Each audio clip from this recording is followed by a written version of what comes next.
सोच बदलो सितारे बदल जाएंगे, नज़र बदलो नज़ारे बदल जाएंगे। जय हिंद। मैं आपका भाई सतेंद्र सिंह। पोल्ट्री बिजनेस में आज हमारी जो चर्चा होगी वह होगी सिल्टर मैनेजमेंट को लेकर। सिल्टर मतलब छप्पड़ मैनेजमेंट।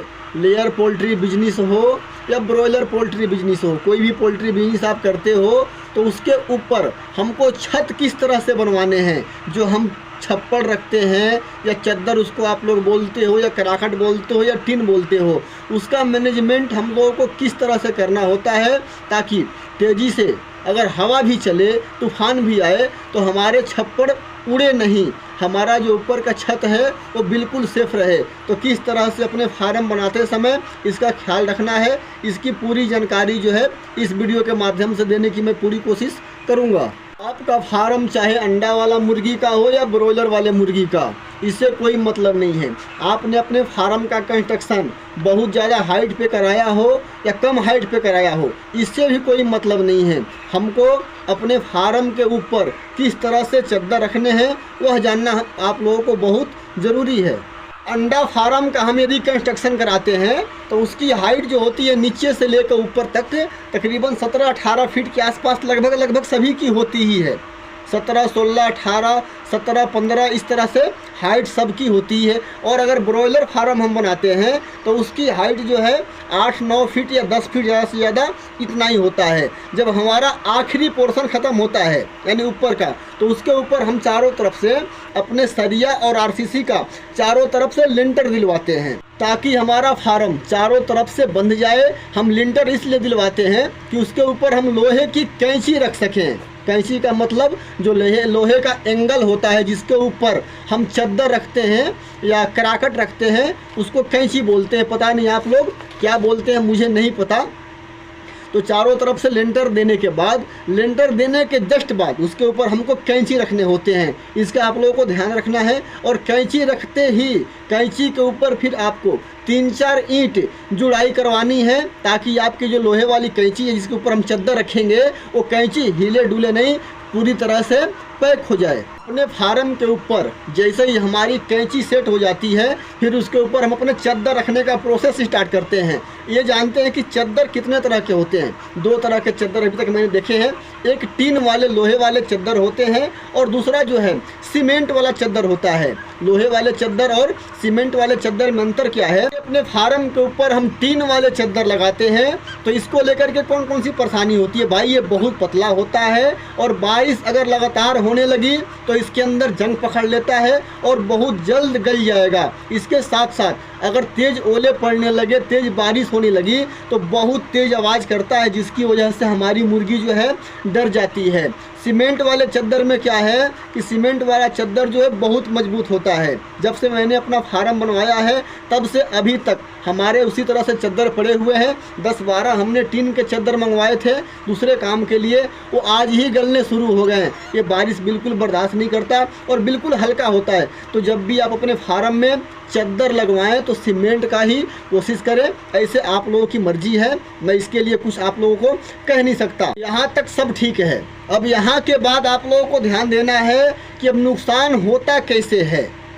आपने सब सिस्टम से काम करवा लिया लेकिन आपके छत पर से चद्दर उड़ जाते हैं, तूफान आता है या तेज़ आंधी आती है तो चद्दर उड़ जाता है। अब गलती हमारे यहाँ से होती है जो मैं बात आप लोगों को ही बताने वाला हूँ। जब अपने फार्म में हम चद्दर रखते हैं फार्म के ऊपर तो चद्दर रखते समय चद्दर के अंदर हम सुराख करते हैं और कुंडी होता है जिसको हम फंसा करके जो हमने कैंची लगा रखी है उसके साथ चद्दर को नट टाइट करते हैं। बस वहीं पर हमसे गलती होती है। जब भी अपने फार्म में ये कुंडी लगा करके नट टाइट करने की कोशिश करते हैं तो नट को अच्छी तरह से टाइट नहीं करते और हमारा चद्दर जो है हवा चलता है तो ढक ढक ढक ढक ऊपर नीचे करता है, जिसकी वजह से तूफान आने के बाद ये सारे चद्दर हमारे टूट जाते हैं। तो जो भी आपके फार्म में काम करने वाले ठेकेदार हैं या जिसको भी आपने रखा है काम करने के लिए, उसको कह देना है कि एक भी चद्दर जो है जो क्लैंप है बिल्कुल टाइट करके लगाने हैं, हिलना नहीं चाहिए। चद्दर लगाते समय आप लोगों को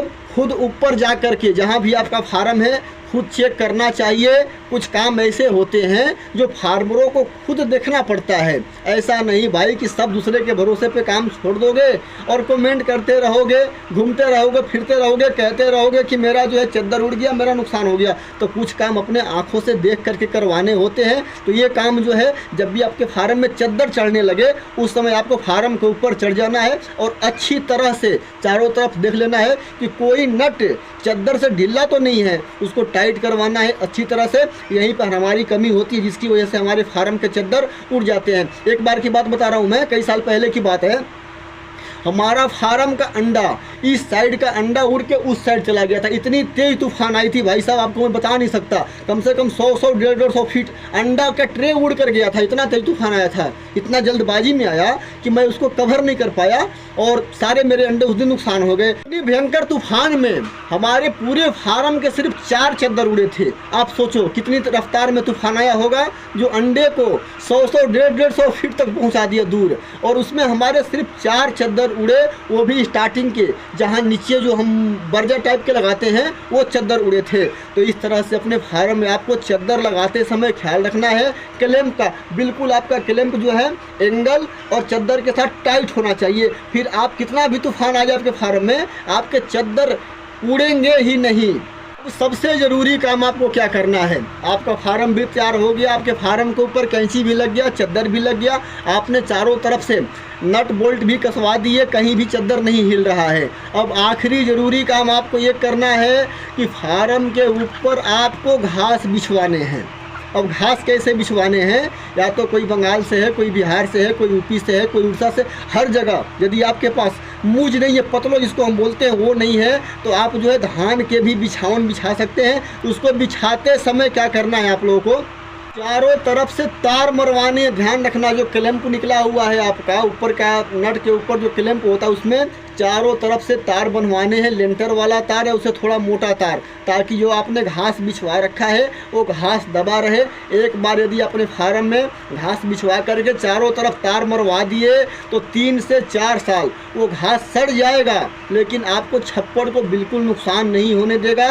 इस तरह से हमने अपने पूरे फार्म में सारे फार्म के ऊपर छप्पड़ के ऊपर घास बिछवा करके और रखे हुए हैं, जिसकी वजह से ना हमारे फार्म में सर्दी में कोई ज़्यादा परेशानी होती है और ना ही गर्मी में, और ना ही तूफान आने पर हमारे चद्दर उड़ते हैं। तो इस तरह से यदि आप अपने फार्म में चद्दर का मैनेजमेंट करवा लेते हो तो आपका जो है फार्म 20 से 25 साल तक फार्म तो सेफ रहेगा ही, ऊपर के चद्दर भी बिल्कुल सेफ रहेंगे। तो आज हम लोगों ने इस वीडियो में जाना कि अपने फार्म के ऊपर हमको चद्दर लगाते समय किन किन बातों का ख्याल रखना है, जिसकी वजह से भारी से भारी तूफान भी आए तो हमारे फार्म के चद्दर ना उड़े। ऐसे तो भाई देखो नुकसान जब होना होता है तो हो ही जाता है, लेकिन हमको अपना सावधानी रखनी होती है। वीडियो अगर अच्छा लगता है लाइक करो यार, शेयर करो, चैनल को सब्सक्राइब करो। कोई परेशानी हो तो मुझे कमेंट करके बताओ, मुझसे फ़ोन करके बात करो। मिलते अगले वीडियो के साथ, नमस्कार।